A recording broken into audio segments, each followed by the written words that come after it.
Hello history lovers and welcome back to the channel.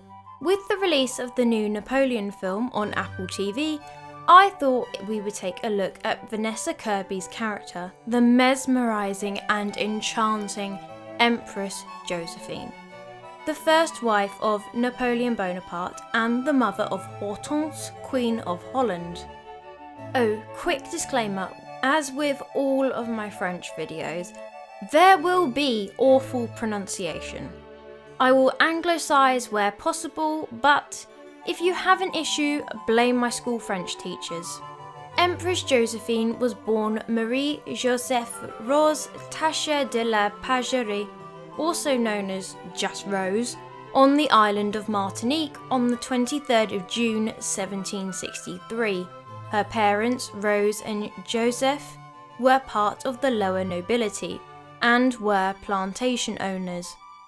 In 1766, a 3-year-old Rose had to flee the plantation she had grown up on as it was hit by a hurricane. Rose would not look back on her home with fondness.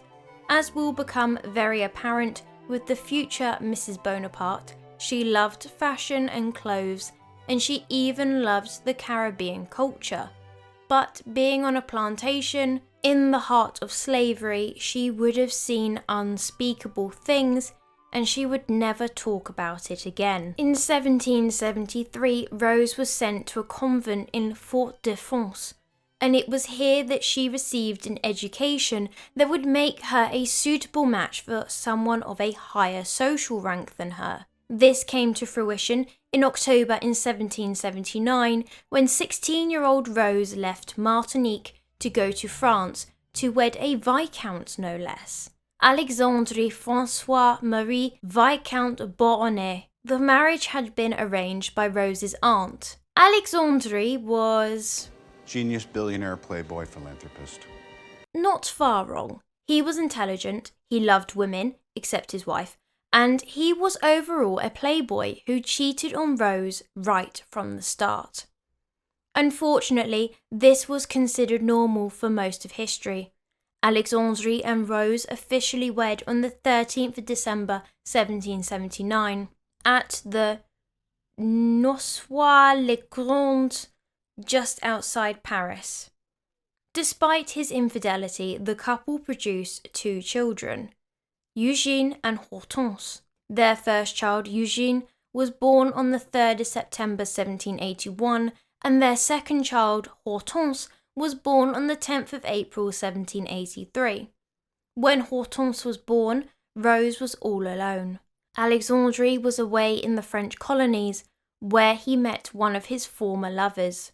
This woman wanted Alexandre back and started to badmouth his wife Rose, and even convinces him that their daughter Hortense was not his. Although I doubt that took much convincing, because if you haven't guessed already, this is far from a happy marriage. By the 5th of March 1785, they had officially separated, and Rose was given the custody of Hortense, while Alexandre had custody of their son Eugene. In 1788, she took Hortense with her back to her family in Martinique, where they stayed for 2 years. Meanwhile, in France, the revolution has started.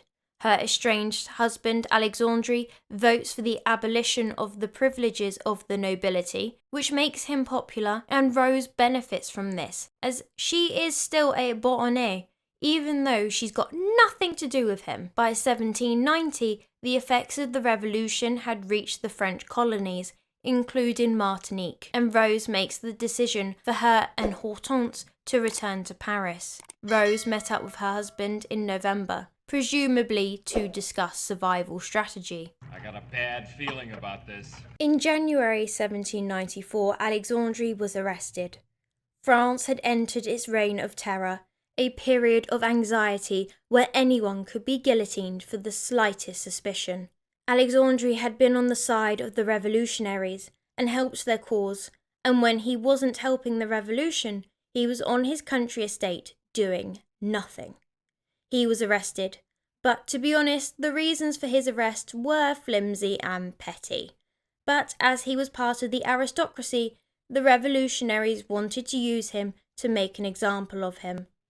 Rose tried to help her husband, but ended up putting herself under suspicion as she was friends with royalists. So she too is arrested and sent to the same prison as Alexandre. Boy, that escalated quickly. The revolutionaries were out of control. Once the monarchy had fallen, nobody, not even the bloodthirsty Robespierre, dreamed of committing regicide. That was ultimately as a result of King Louis XVI not conforming to a constitutional monarchy. I mean, that really got out of hand fast.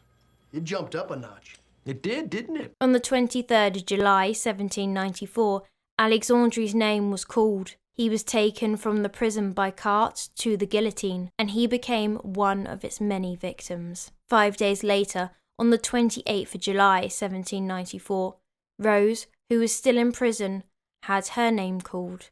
She fainted, but she was to be spared the guillotine. Rather, her name was called as she was to be freed. The reign of terror had ended, Robespierre had been overthrown, and Rose was freed by her friend, Madame Thérèse Tallien, the wife of Jean Lambert Tallien. Jean Lambert was an influential man in the government at the time, and had the power to release people. The era that followed the rule of Robespierre was full of dancing and drinking. There were balls, and the more money you had, the more lavish the party you had. Theresa and Jean Lambert threw the most lavish of parties, and as their friend, Rose was always there. Rose loved the fashion and the glamour of high society. She was also a big fan of the men, taking many military officers and politicians as either friends, lovers, or why not both? One of whom was Paul de Barras, one of the most powerful men at the time in France. He helped her to get her husband's fortune back. It has been speculated that they were lovers, but he was most likely gay. Nevertheless, their relationship was beneficial to both parties. In October 1795, Rose's pal Paul de Barras instructed 26-year-old Napoleon Bonaparte to put down an uprising, which he did successfully. After the royalists' uprising, all weapons were confiscated in Paris. This included Viscount Alexandre's sabre. Alexandre and Rose's son Eugene asked Napoleon if he could have his father's sabre. Napoleon, who had been promoted to the head of the state army, gave the sabre to Eugene. His mother, Rose, goes to Napoleon and thanked him for his generosity. This is the first time that they had met, and Napoleon was enchanted by Rose. For him, it was love at first sight. Napoleon gave Rose the nickname Josephine, a nickname that stuck, and Rose Beauharnais became Josephine de Beauharnais. For me personally, I feel like Napoleon was a very controlling, possessive person. Just from reading some of his letters and the actions he takes, and again, this is just my opinion, I think Napoleon gave Rose the name Josephine as a power play, a subtle way to assert his control. But that's just me. Anyway, Rose, who I will now call Josephine, married Napoleon on the 9th of March 1796, after only 5 months of knowing each other in a civil ceremony. Napoleon married for love, but her social circle helped his career. Napoleon left Paris on the 11th of March 1796 to take command of the army of Italy. Josephine meanwhile stayed in Paris. I'm not saying the relationship was one-sided, but Josephine was happy when Napoleon was gone, as she could spend time with her children and go shopping, much to Napoleon and his bank account's irritation. Rumours spread that while Napoleon was away, Josephine was having affairs, most notably with Hippolyta Charles, a young officer who was seen in Josephine's company. Why did these rumours spread? Because she didn't go to Italy with Napoleon after the wedding. Josephine was far too intelligent to risk her marriage to Napoleon with a stupid fling. Napoleon's star was rising, and she knew that. The rumours, and my opinion that's all they were, reached Napoleon in Italy, who was very jealous. So jealous that he had Josephine put under surveillance and followed to see if there was any truth to these rumours. He then orders for her letters to be opened. Presumably nothing was found. Napoleon wrote to Josephine, "If only I could, I would throw you into my prison, in my heart, and lock you in there forever." Josephine receives letters from Napoleon nearly every day. Controlling or obsessive, you decide. And when he didn't receive a letter, he then wrote, "No letter from you. How that worries me. I expect a courier with news every day. The happiness of my life depends on you, dearest Josephine." I'm seeing red flags here. Major red flags. If I was Josephine, I would have got out of this relationship quick. Gotta go. But she likes the wealth and the status being married to him brings. Eventually, Josephine is able to convince Napoleon of her innocence. At the end of 1797, Napoleon's campaign in Italy ends, and he returns to France a rich man. On the 21st of April 1799, Josephine purchased Chateau de Malmaison for a whopping 325,000 francs. It was an expensive purchase. Napoleon is away when she is negotiating the price for this place, and knowing what her spending is like, he actually gave her a budget, but unsurprisingly, she ignored it. Napoleon, and to be fair, I can't blame him, would often get angry at Josephine's spending. She would run up high debts, and he would threaten to chase away the delivery men. The campaign in Egypt was an utter failure. So Napoleon makes a surprise return to France in mid-1799, and he acts as if nothing was wrong. The people in France didn't know. They had only heard how wonderful things had been going in Egypt, thanks to Napoleon's propaganda. When he returned, Josephine knew about the rumours. She went to go visit her husband at their house, later known as Rue de la Victoire, and Napoleon had locked himself inside. Josephine stood outside the front door for the whole day and half a night, with Hortense and Eugene wailing until Napoleon opened his heart and the door. Josephine and Napoleon lay together the next day, peacefully in bed. Napoleon had wanted to send Josephine packing, and yet they were united in bed together. Napoleon's brother Joseph saw them together and thought, now I can see everything. On the 9th of November 1799, Napoleon with Emmanuel Joseph Sieyès and his brother Lucien overthrew the Directory by a coup d'etat. A provisional consul was put in place, and on the 12th of December 1799, Napoleon became the first consul of France. Josephine is practically First Lady, but the lack of offspring is an issue. Napoleon's family was hell-bent on getting rid of Josephine, and they called for Napoleon to divorce her, as she was too old to have children. This sent Napoleon into a rage. Josephine had tried all sorts of remedies, but no baby. Clever Josephine thought of a compromise.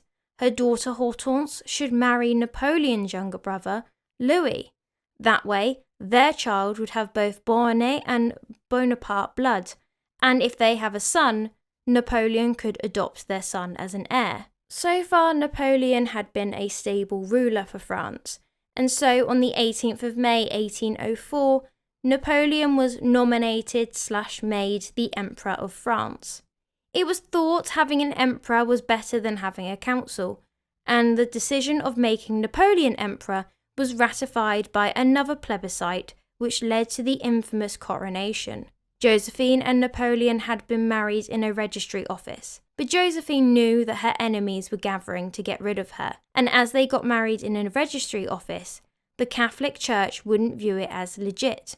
So, if Napoleon wanted to divorce her, it would be easy. She needed security. Don't worry, Mr. B. I have a cunning plan to solve the problem. Josephine went to see Pope Pius VII for confession. She told him that she lived as Napoleon's concubine in the eyes of the church, as the church didn't recognise their civil marriage. The Pope then informed Napoleon that he refused to crown him emperor if he and Josephine don't attend a church wedding. This was all part of Josephine's plan to make an impending divorce from Napoleon, due to lack of issue, all the more difficult. The couple wed again in a church ceremony on the 1st of December 1804, which rendered their marriage official. They were then coronated the next day at Notre Dame Cathedral. Reims was the traditional city for coronation, not Paris, which is where they were coronated, because Josephine just loved Paris. At this ceremony, Napoleon takes the crown from the Pope,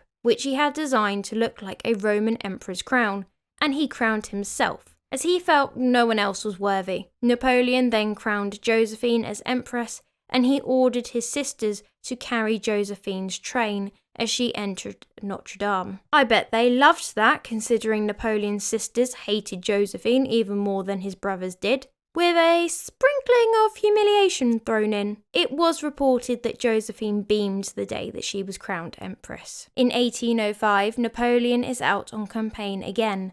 The Battle of Trafalgar in the October and the Battle of Austerlitz in December. While Napoleon was away, Josephine ruled. She stayed out of politics, that wasn't really her thing.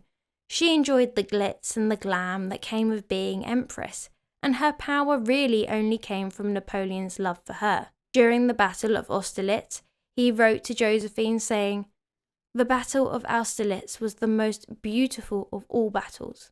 I wish I could keep you in my heart forever." He wrote to Josephine again in 1807 from Tilsit. He informed her that peace had been established with Prussia and Russia. However, at this point, they had been separated for long periods of time, for quite a few years, and it was putting a strain on their marriage. Napoleon had started taking mistresses, and he and Josephine had separate chambers when they were together. 1809 was the year of Josephine's downfall. One of Napoleon's mistresses, Polish Countess Maria Walewska, gave birth to his illegitimate child.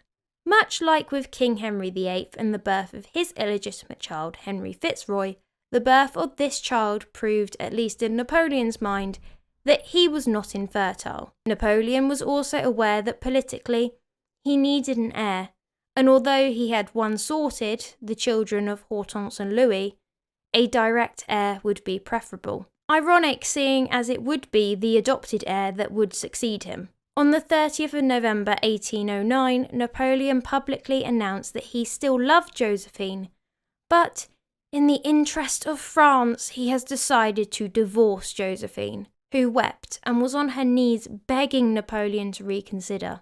He did not, and Josephine signed the divorce papers in the December. Josephine had been supporting Napoleon for 13 years, but now she's lost.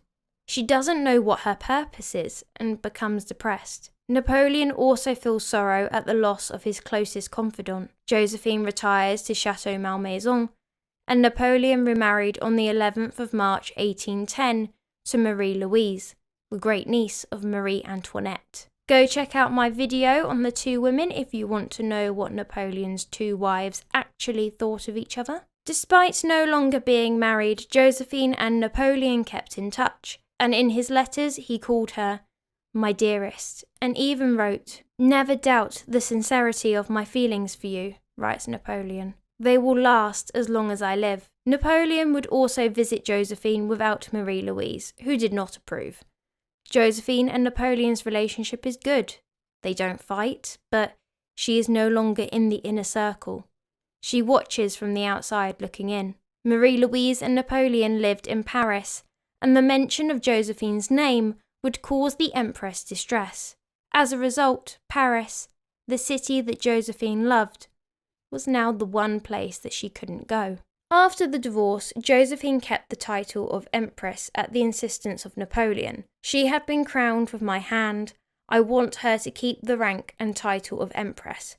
But I definitely do not want her to doubt my feelings, and want her always to consider me as her best and dearest friend." It seemed that despite giving Josephine a massive slap in the face, he wanted to keep on relatively good terms. Although Marie-Louise has also been referred to as Empress at the same time. I know myself I have done it, especially in the Marie-Louise video, and she also gets to keep the title of Empress after her and Napoleon separate, although I guess Josephine's dead at that point. So does Napoleon at one point have two empresses at once? Answers on a postcard. In 1812, Napoleon led a campaign into Russia, which was catastrophic. Napoleon had another defeat at the Battle of Leipzig in October 1813, and on the 6th of April 1814, things were so bad that Napoleon abdicates as Emperor of France and goes into exile in Elba.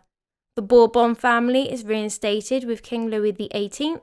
Napoleon was superstitious. His success started to fade in 1809-1810, the time when he divorced Josephine, and he believes that Josephine was his lucky star. I can feel regret creeping in here. In 1814, the Tsar Alexander I of Russia and the Prussian King Frederick William III paid their respects to the former Empress at Chateau Malmaison. Josephine's beauty was legendary and reached as far as Russia and Berlin. They wanted to see the majestic woman in the flesh. Josephine and Alexander developed a close friendship. They bonded over art and Alexander's respect for her, Eugene and Hortense. Alexander was very impressed with Josephine's knowledge and love of art when he first visited her in 1814. He wrote home that he has met the rose of Europe. He also added that she outranks many of the men that I've known in my life. Josephine was equally enamoured with the Tsar, and before he left, she presented him with the gift of the Gonzaga cameo, one of the world's most prized engraved gems. Paul Mustard? Paul Mustard, deputy director of the Hermitage Amsterdam, believes that this suggests the two were lovers. I am slightly hesitant, as none of the other sources I have read have even the slightest mention of an affair. So I can neither confirm nor deny this, and to be honest, if they did, I would imagine this would be big gossip. The former Empress entangled with the Emperor of Russia? How scandalous! However, I also think it is entirely possible, and in my personal headcanon they probably did court each other. What do you think? Were Alexander and Josephine lovers? Let me know in the comment section down below. Their potential courtship would come to an end as they went on a walk on a chilly day in early May. Josephine was apparently wearing one of her famous sheer gowns, and she caught a cold. The cold then developed into pneumonia, and Josephine Bonaparte died on the 29th of May, 1814, at the age of 50. I mean, why she didn't have a coat on or something of that regard, I do not know. And they were just running around in a shorts and a t-shirt, and I kept saying, put a coat on, you'll catch your death. And they did. When Napoleon learned of her death while in exile on the island of Elba, he locked himself in his room for 2 days and refused to see anyone. 4 days later, on the 2nd of June 1814, was Josephine's funeral, which took place at the church of Saint Pierre et Saint Paul in Rio. Today, it is still possible to see the recumbent statue of her that stands aloft her tomb. Despite not having any children with Napoleon, Josephine's legacy still lives today, and many modern royals can trace their roots back to her, including Queen Marguerite II of Denmark. Josephine's grandson became Napoleon III, Emperor of France. Her granddaughter and namesake Josephine became Queen of Sweden, and another granddaughter was the Empress of Brazil. I hope you enjoyed this video. If you did, make sure to like, subscribe and share this video with a friend. Also be sure to check out my other Napoleon content, or if you fancy something a bit different, how about some Tudor history? But until the next one, have a wonderful day.